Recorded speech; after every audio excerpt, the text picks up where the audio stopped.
प्यारे बच्चों, हम इट्स सो हैपन पढ़ रहे थे इंग्लिश सप्लीमेंट्री रीडर क्लास 8वीं के लिए।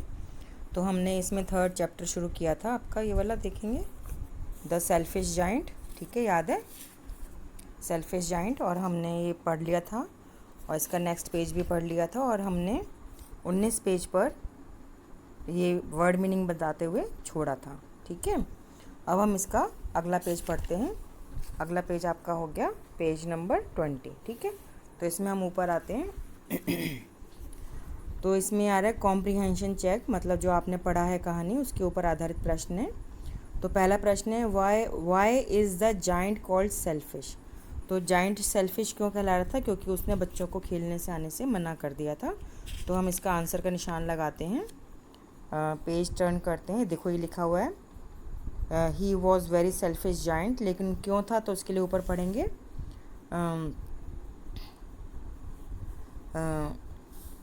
माई, यहाँ से आप लिख लीजिए my own garden is my own garden said the giant. फिर यहाँ से लिखेंगे and I will allow nobody to play in it but myself, so he built a high wall all around it and put up a notice board, trespassers will be prosecuted. ठीक है, तो ये answer है बेटा। तो जो ये line any one can understand that, ये मैंने मार्क नहीं करी ना, इसको नहीं लिखेंगे। ठीक है, तो ये आपका फर्स्ट क्वेश्चन का आंसर हो गया कॉम्प्रिहेंशन के, यहाँ से यहाँ तक, फिर यहाँ से, फिर यहाँ से यहाँ तक। ठीक है बेटा, तो ये फर्स्ट क्वेश्चन का आंसर हो गया। ठीक है, फिर आप पेज टर्न करते हैं। फर्स्ट क्वेश्चन हो गया आपका on one occasion the children said how happy we are here, later they said how happy we were there. तो एक मौके पर, ओकेजन मतलब मौके पे, जैसे शादी भी एक ओकेजन होती है, बर्थडे मनाते हुए भी ओकेजन होता है। तो ऐसे किसी एक मौके पर बच्चों ने कहा था हाउ कितने, हैप्पी खुश हैं, वी खुश हैं, वी मतलब हम लोग, आर हेयर यहाँ पर। तो how happy we are here मतलब हम यहाँ लोग कितने खुश हैं। ये बात उन्होंने कब कही थी? तो इसके लिए how happy we are here, तो इसके लिए हम सबसे पहले पेज पे चलते हैं, टर्न करते हैं पेज अपना जहाँ लेसन शुरू हुआ था, यहाँ पे आप आ जाइए। Every afternoon as they were coming from school the children used to go and play in the giant's garden. तो ये आपके सेकंड क्वेश्चन का है ना, सेकंड क्वेश्चन का था। और इसको कैसे जोड़ेंगे क्वेश्चन से, तो फिर हम वापस क्वेश्चन पर आते हैं।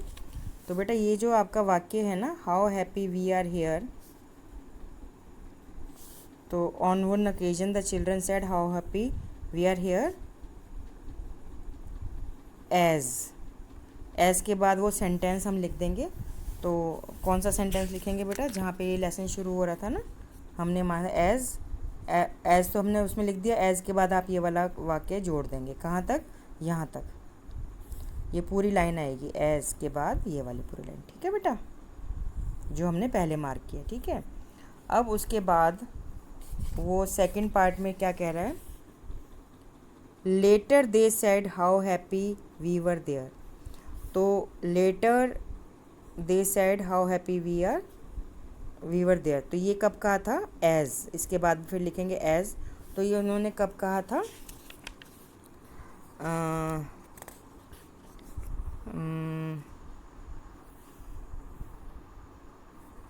ढूंढते हैं इसको, कब कहा था? ये रहा एज, यहाँ से ये ना बेटा जहाँ लेसन शुरू हो रहा है एज, ये भी सेकंड क्वेश्चन का आंसर है। ठीक है, as one day the giant came back, फिर यहाँ नीचे आ जाएंगे, what are you doing here, he cried in a very gruff voice and the children ran away. ठीक है, तो वो क्योंकि देख रहा था ना, तो एक दिन जाइंट वापस आ गया तो चिल्लाया what are you doing here, cried in a very gruff voice, बहुत भारी वो डरावनी आवाज़ में चिल्लाया वो, है ना। ग्रफ ये लिखा हुआ है, मीनिंग रफ, श्योरली। तो रफ और श्योरली का मतलब है गहरी, मोटी, गंदी, ऐसे ना चिल्लाते हुए वो वाली आवाज़ हो गई। And children ran away. ठीक है, तो वो इसका मतलब बच्चे खेल नहीं पा रहे थे ना, तो आपने इसके सेकंड पेज पे पढ़ा होगा। इसका पेज टर्न करते हैं यहाँ पे। तो ये भी जब हमने पढ़ा था, the poor children had no now where to play, तो ये लाइन भी हम इसमें ऐड करेंगे, ये वाला। तो ये सेकंड क्वेश्चन में ऐड करेंगे, सेकंड का जो सेकंड पार्ट है ना, the poor children had now nowhere to play. तो इसमें आपने उसने क्वेश्चन पूछा है, later they said how happy we were there as, तो हम पहले पेज पर आएंगे, as one day the giant came back, what are you doing here, he cried in a very gruff voice and the children ran away। फिर इसके बाद line जोड़ेंगे पिछले अगले पेज पे, the poor children had now nowhere to play, तो उनके पास कोई खेलने की जगह नहीं थी। तो ये बातें तब कही गई थी, ठीक है। तो क्वेश्चन 2 में कह रहा है, what are they referring to in both the cases, तो मैंने आपको एज करके लिखवा दी ना, इसके आगे जोड़ना है। तो वो कह रहा है कि इन दोनों की बातों को कब कहा गया, किस बात के लिए कह रहे हैं। तो मैंने अभी आपको निशान लगवाया ना, आप ये पूरा वाक्य उतारेंगे, on one occasion the children said how happy we are here as, तो मैंने जो पहले निशान लगाया था वो लिख देंगे। फिर लेटर दे सेड, फिर उतारेंगे, फिर कॉपी में उतारेंगे, later they said how happy we were there as, तो वाक्य जोड़ देंगे, ठीक है बेटा। Third question is, when spring came it was still winter in the garden, जब वसंत आया वहाँ था सर्दी का मौसम अभी भी बगीचे में। What does winter stand for, winter का मतलब क्या है यहाँ पे, और इंडिकेट हेयर, ठीक है। तो यहाँ क्या बता रहा है, तो हम लिखेंगे when spring came it was still winter in the garden. तो ये आंसर, फिर हम आंसर बता रही हूँ बेटा मैं, तो हेयर यहाँ पे लिखेंगे, आंसर बता रही हूँ बेटा, ये आंसर लिखेंगे, हेयर विंटर स्टैंड्स फॉर और इंडिकेट्स, यहाँ ये नहीं लिखेंगे, इंडिकेट्स सैडनेस, सैडनेस, बस इतना आंसर है। दोबारा सुनेंगे, पहले क्वेश्चन उतारेंगे, when spring came it was still winter in the garden, What does winter stand for or indicate here? तो इसका आंसर लिखेंगे, When spring came it was still winter in the garden, here winter stands for or indicates sadness, बस sadness मतलब उदासीपन, क्योंकि बच्चों को मना कर देते ना उसने खेलने से। देखो कितना आसान होता है आंसर लिखना, है ना। अब इसका सेकंड पार्ट क्वेश्चन उतारेंगे, winter has been presented like a story with its own characters and their activities. तो विंटर को यहाँ पर एक कहानी की तरह से पेश किया गया जिसमें उसके अपने पात्र हैं, जैसे हेल था यानी ओले थे, फ्रॉस्ट यानी जमी हुई बर्फ़ थी, स्नो मतलब जो गिरती हुई बर्फ़ थी, फूली फूली रुई जैसी नरम नरम, वो स्नो हो गई। तो कह रहा है describe the story in your own words, इस स्टोरी को अपने शब्दों में कहो। तो बेटा इस स्टोरी को इंग्लिश में ही लिखना है, अपने शब्दों में लिखना है, जो भी तुम्हें समझ में आए। तुम चाहो तो वाक्य अपनी इसमें से उतार सकते हो, जो मतलब इसमें कहानी में से वाक्य ले लो और उसको अपनी तरफ से करके लिख दो।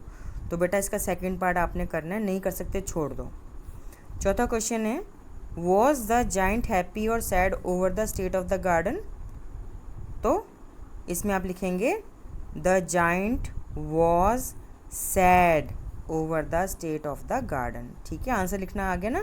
देखो पहले तो हम क्वेश्चन उतारेंगे फोर्थ वाला, वॉज द जाइंट हैप्पी और sad over the state of the garden. तो आपको याद है ना कहानी में वो उदास बैठा हुआ था अपनी खिड़की पे, तो उदास की इंग्लिश क्या होती है, सैड। तो हम इसको आंसर कैसे बनाएंगे, क्वेश्चन से ही बनाएंगे answer. The giant was sad over the state of the garden, कितना आसान है देखो, है ना। फिफ्थ क्वेश्चन उतारेंगे, what effect did the linnet's song have over hail and the north wind.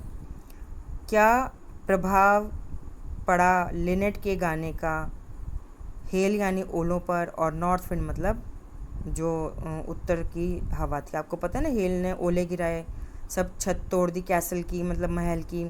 North wind ने बिल्कुल ठंडी हवा होती है, चिल बर्फ़ जमा दी।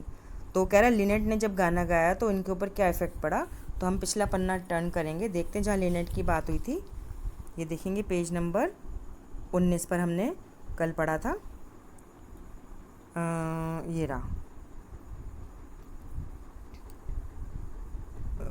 ये it was really only a little linnet singing outside his window but it was so long since he had heard a bird sing in his garden that it seem to him to be the most beautiful music in the world. Then the hail stopped, ये effect हो गया, the hail stopped, ये 5वें question का answer हो गया ना बेटा। The hail stopped dancing over his head and the north wind ceased roaring.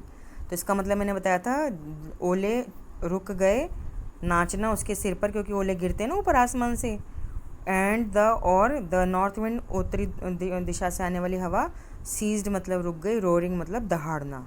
तो ये आपके 5th क्वेश्चन का आंसर हो गया यहाँ तक, ठीक है बेटा, रोरिंग तक। तो आप पहले क्वेश्चन उतारेंगे फिर आंसर करेंगे, ठीक है बेटा। तो आपका ये 5th क्वेश्चन भी हो गया। अब हम आगे पढ़ेंगे, इसका हमको कॉपी में कर लीजिएगा बेटा तब तुरंत की तुरंत। टू सेलिब्रेट, मनाने के लिए, the return of the children, बच्चों की वापसी, रिटर्न मतलब वापसी बच्चों की। ट्रीज, पेड़ों ने, कवर्ड ढक लिया, देमसेल्व्स अपने को, विद बर्ड्स एंड ब्लॉसम्स, चिड़ियों से और फूलों के गुच्छों से। द जाइंट वॉज, वो राक्षस था, डिलाइटेड बहुत खुश, to see his friends back, अपने दोस्तों को वापस देखकर, स्पेशली खासकर, अ लिटल, एक छोटा आएगा क्योंकि यहाँ पे बॉय है ना, बॉय लड़का, whom he loved dearly, जिसको वो प्यार करता था बहुत ज़्यादा, dearly मतलब बहुत ज़्यादा। द लिटिल बॉय, छोटा लड़का, soon disappeared, एकदम से अचानक से छुप गया, गायब हो गया, अचानक से, soon माने अचानक से, disappeared गायब हो गया, only to return, केवल वापस आने के लिए, much later बहुत बाद में। he saw, उसने देखा, ए मोस्ट, एक सबसे ज़्यादा, वंडरफुल, खुश होने वाली, साइट मतलब चीज़, जगह, उसने देखी एक बहुत सुंदर जगह। लेकिन बेटा यहाँ पे जगह शब्द नहीं आएगा, साइट मतलब आँखों से जो हम देखते हैं, तो आँखों से उसको एक बहुत सुंदर, बहुत बढ़िया, बहुत मज़ेदार चीज़ दिखी।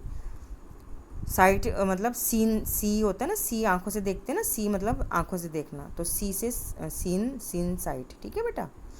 थ्रू अ लिटल, एक छोटे के द्वारा, थ्रू मतलब द्वारा, एक लिटल छोटे, होल मतलब छेद, इन द वॉल अंदर दीवार के, द चिल्ड्रन बच्चे, हैड क्रैप्ट आ गए थे, क्रैप्ट मतलब रेंग कर, इन मतलब अंदर। अब यहाँ पे ही का मतलब बेटा राक्षस से है। राक्षस ने देखा एक बहुत ही अच्छा सीन, अच्छी बात अपनी आँखों से देखी, एक छोटे से छेद के द्वारा जो कि दीवार में था, कि जो बच्चे थे वो रेंग कर, छुप कर उसके गार्डन में अंदर आ रहे थे। एंड देवर, और वह थे, सिटिंग बैठे हुए, इन द ब्रांचेस, पेड़ों की डालियों पर, ब्रांचेस मतलब डालियों पर, ऑफ द ट्रीज मतलब पेड़ों की, और वो बैठे हुए थे पेड़ों की डालियों पर। इन एवरी ट्री, हर एक पेड़ में, दैट ही कुड सी, जो वो देख सकता था। There was a little child, वहाँ था एक छोटा बच्चा, मतलब जहाँ पे भी पेड़ पे देखे हर डाली पे उसे एक बच्चा नज़र आ रहा था। एंड द, और द ट्रीज, पेड़, वर सो ग्लैड, बहुत खुश थे, कृतज्ञ थे, to have the children back, बच्चों की वापसी पर, बैक मतलब वापसी पर, अगेन दोबारा। दैट दे हैड, जो कि उनको, कवर्ड दैमसेल्व्स, अपने को ढक लिया था, अपने को दैमसेल्व्स कवर्ड मतलब ढक लिया था, विद ब्लॉसम्स, फूलों के गुच्छों से, एंड वर वेविंग, और हिला रहे थे, देयर आर्म्स जेंटली, अपने बाहों को प्यार से, धीरे धीरे। तो बेटा पेड़ की बाहें तो उसकी टहनियाँ हुई ना, तो ये उसका मतलब है। ठीक है बेटा, आज के लिए इतना काफ़ी है और बाकी हम बाद में पढ़ेंगे। ठीक है बेटा।